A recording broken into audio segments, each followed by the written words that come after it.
Bapak Ibu Saudara-saudara yang terkasih dalam Kristus Yesus, yang menjadi nas khotbah kita pada hari ini dari surat 2 Korintus pasal 5 ayat 6 sampai ayatnya yang ke-10. 2 Korintus pasal 5 ayat 6 sampai ayatnya yang ke-10, beginilah firman Tuhan. Maka oleh karena itu hati kami senantiasa tabah, meskipun kami sadar bahwa selama kami mendiami tubuh ini, kami masih jauh dari Tuhan. Sebab hidup kami ini adalah hidup karena percaya, bukan karena melihat. Tetapi hati kami tabah, dan terlebih suka kami beralih dari tubuh ini untuk menetap pada Tuhan. Sebab itu juga kami berusaha, baik kami diam di dalam tubuh ini, maupun kami diam di luarnya, supaya kami berkenan kepadanya. Sebab kita semua harus menghadap takhta pengadilan Kristus, supaya setiap orang memperoleh apa yang patut diterimanya sesuai dengan yang dilakukannya dalam hidupnya ini, baik ataupun jahat. Demikianlah pembacaan firman Tuhan. Shalom. Bapak Ibu Saudara-saudari, tema kita pada hari ini adalah hidup karena percaya, bukan karena melihat. Hidup karena percaya, bukan karena melihat. Kehidupan kita ini Bapak Ibu sering disebut-sebut tidak semulus jalan tol. Tidak pernah ada yang adem-adem saja. Tidak pernah ada yang namanya baik-baik saja. Dalam keluarga, dalam rumah tangga, pasti ada banyak cekcok-cekcok yang terjadi antara suami dan istri, anak-anak, mertua, orang tua. Bahkan di dalam setiap pekerjaan kita, di tempat kita kerja, Bapak Ibu, sering kali terjadi masalah-masalah yang terkadang membuat kita mundur, yang terkadang membuat kita marah-marah saja, bikin emosi setiap hari. Dan bahkan yang paling parahnya, ketika kita sedang mengalami masalah demi masalah setiap hari Bapak Ibu, maka ada saja orang yang menjauh dari Tuhan. Saudara-saudara yang terkasih,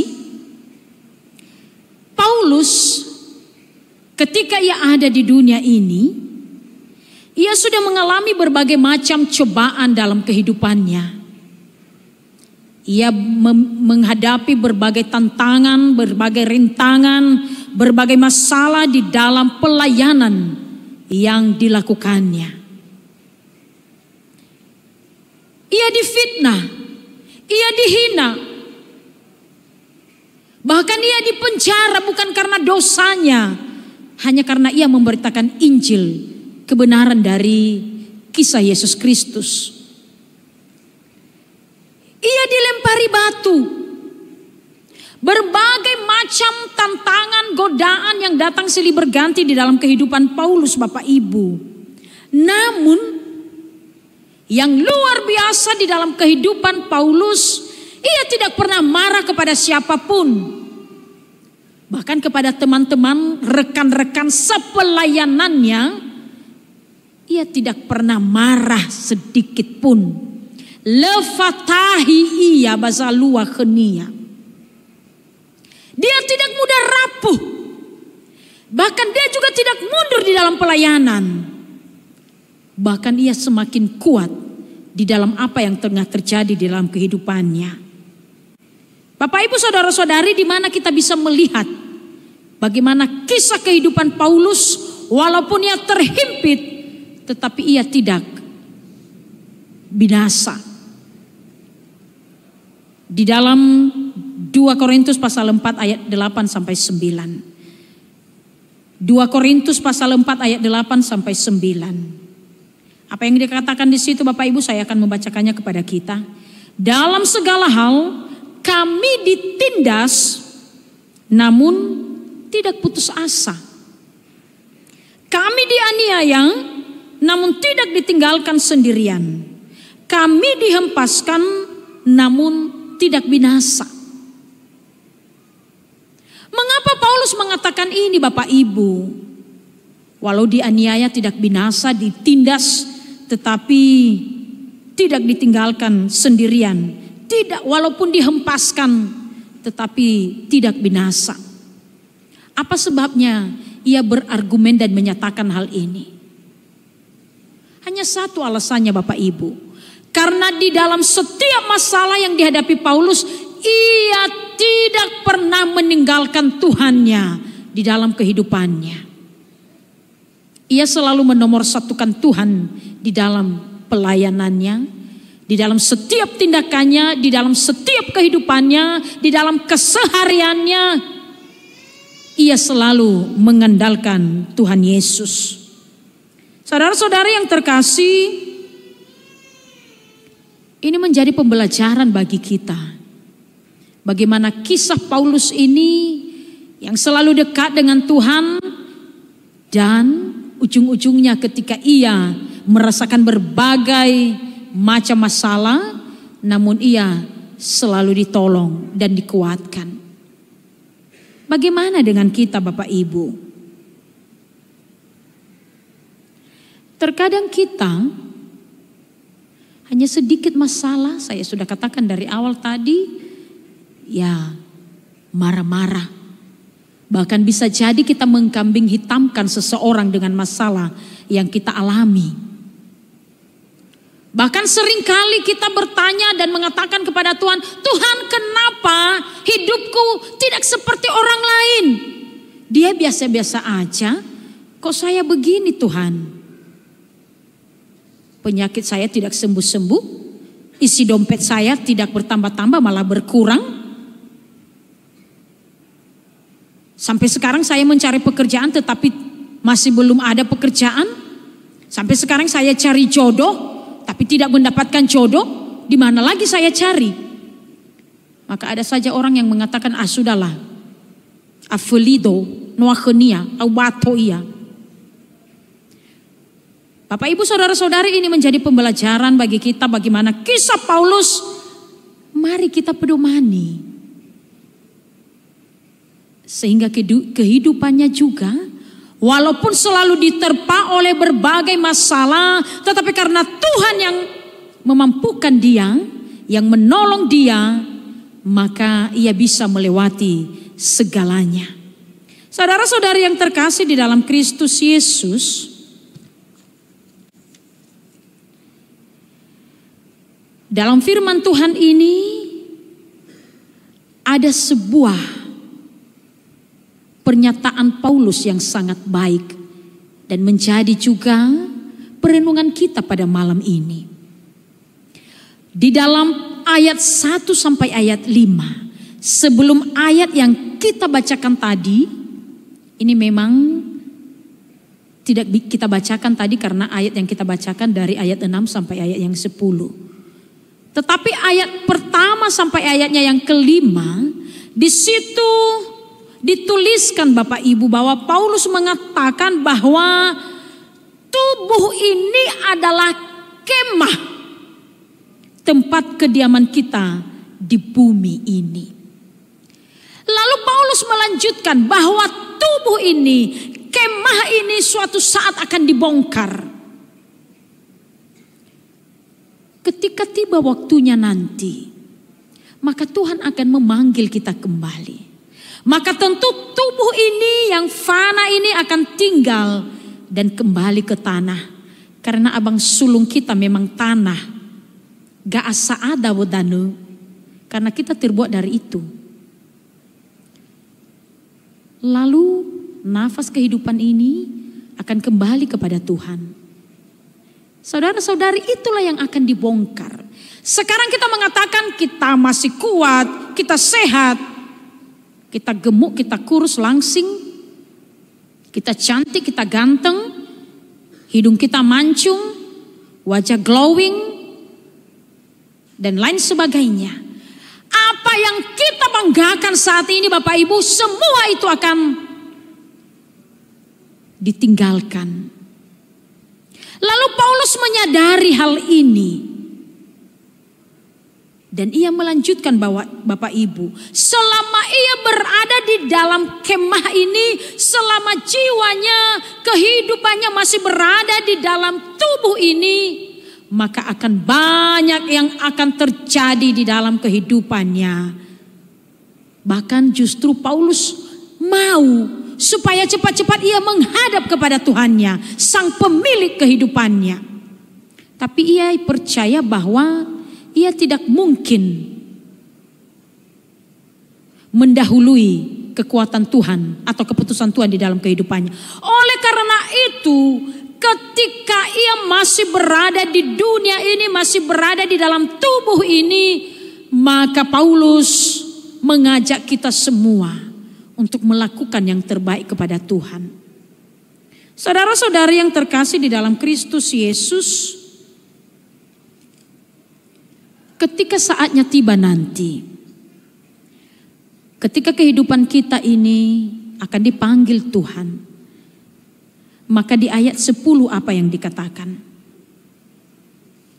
Bapak Ibu, dikatakan di sana bahwa sebab kita semua harus menghadap takhta pengadilan Kristus, supaya setiap orang memperoleh apa yang patut diterimanya sesuai dengan yang dilakukannya dalam hidupnya ini, baik ataupun jahat. Apa yang sudah kita lakukan? Jangan kita bertanya dulu apa yang akan kita lakukan ke depan. Apa yang sudah kita lakukan saat ini Bapak Ibu sampai detik ini. Apakah kita sudah melakukan yang terbaik di hadapan Tuhan? Ketika masalah datang di dalam kehidupan kita, perekonomian kita sedang tidak baik-baik saja. Beras semakin naik, sembako semakin naik. Ibu-ibu kalau pergi belanja ke pajak-pajak sana, kita bawa uang segepok, nanti pulangnya bawa ya beberapa kilo saja. Bawang, jahe, garam, itu pun tidak banyak. Karena perekonomian sekarang ini semakin meningkat saja harga-harga yang akan kita beli. Makanya saya mengatakan bahwa perekonomian kita saat ini sedang tidak baik-baik saja. Kehidupan rumah tangga kita Bapak Ibu terkadang berada di ujung tanduk. Ada banyak keluarga-keluarga muda. Karena tidak dekat dengan Tuhan, maka mereka mudah saja mengatakan, wah sudah cerai saja. Fabali mana? Leweh-leweh. Bapak Ibu ingat, Paulus tidak pernah menjadikan sebuah alasan untuk tidak dekat dengan Tuhan dengan apa yang digumulinya. Tentu ini juga menjadi sebuah pembelajaran yang berharga bagi kita. Apa yang tengah kita gumuli, apa yang tengah kita hadapi saat ini, jangan menjadi sebuah alasan yang mengatakan, sudahlah, bosan aku. Hanya sedikit saja sakit kepala, maka kita tidak mau ikut di dalam persekutuan doa di keluarga. Hanya hujan gerimis ataupun hujan yang sangat lebat sekali, maka kita menjadikan alasan untuk tidak pergi ke gereja. Atau ada alasan-alasan lain sehingga kita malas untuk datang ke tempat kerja. Ada berbagai 1000 macam alasan yang bisa menjadi tameng kita supaya kita dibenarkan. Saudara-saudara yang terkasih, oleh karena itu pada malam hari ini tentunya, karena kehidupan kita ini sesuai dengan tema tadi, hidup karena percaya bukan karena melihat.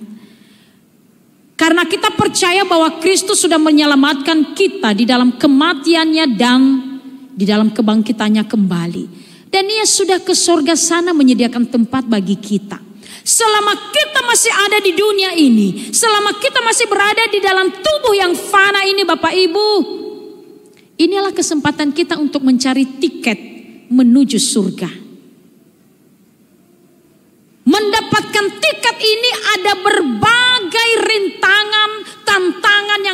harus kita hadapi.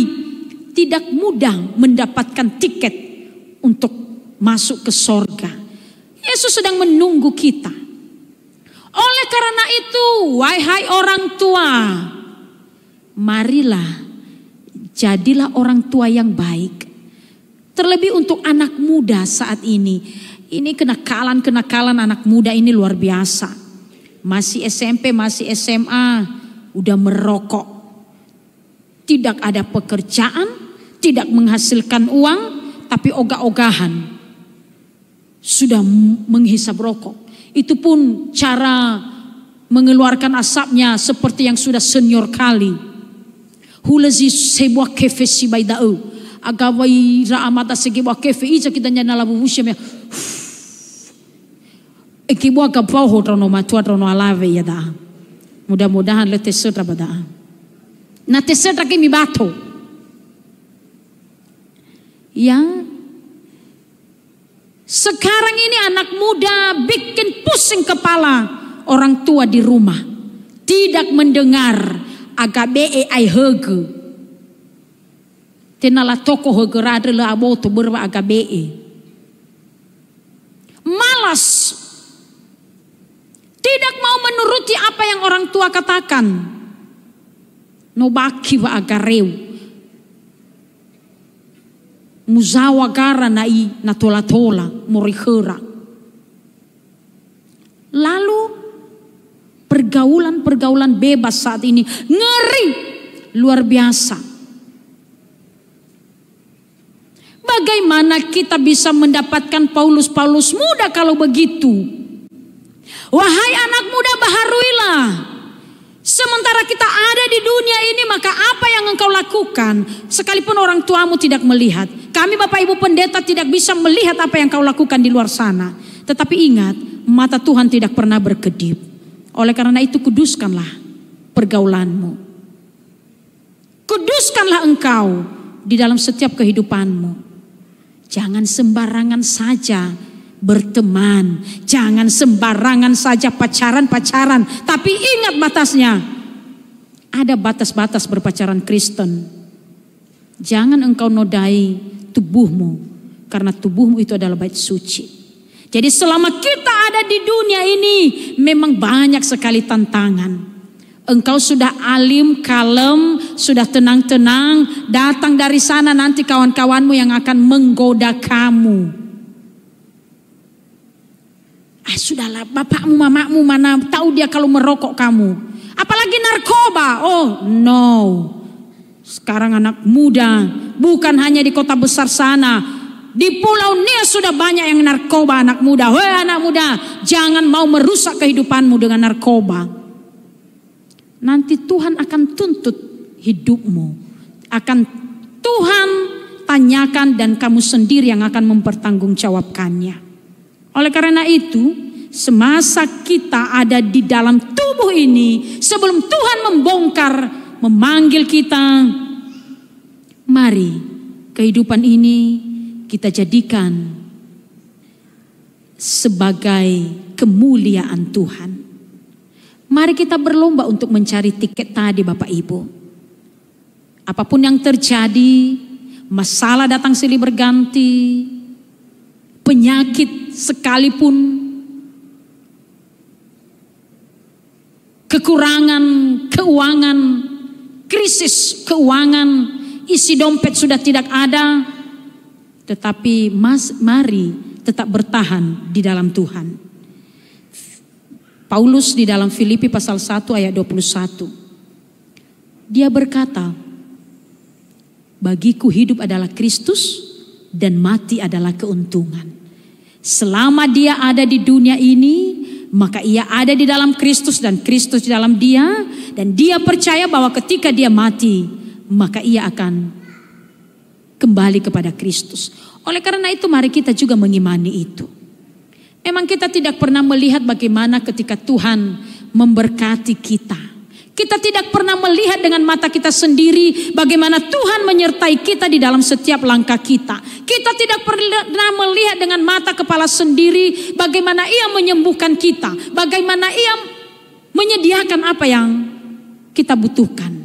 tetapi dengan iman percaya kita, maka kita percaya bahwa kemuliaannya, penyertaannya senantiasa itulah yang memberkati kita setiap hari. Jadilah orang Kristen yang baik Bapak Ibu. Semoga kita semua akan mendapatkan tiket menuju ke rumah Bapa di sorga sana. Ayat hafalan untuk malam ini dari 2 Korintus pasal 5 ayatnya yang ke-7. Sebab hidup kami ini adalah hidup karena percaya, bukan karena melihat. Mari kita bersama-sama. Sebab hidup kami ini adalah hidup karena percaya, bukan karena melihat. Sekali lagi, sebab hidup kami ini adalah hidup karena percaya, bukan karena melihat. Semoga kita semua adalah orang-orang yang percaya kepada Kristus Yesus. Kita berdoa.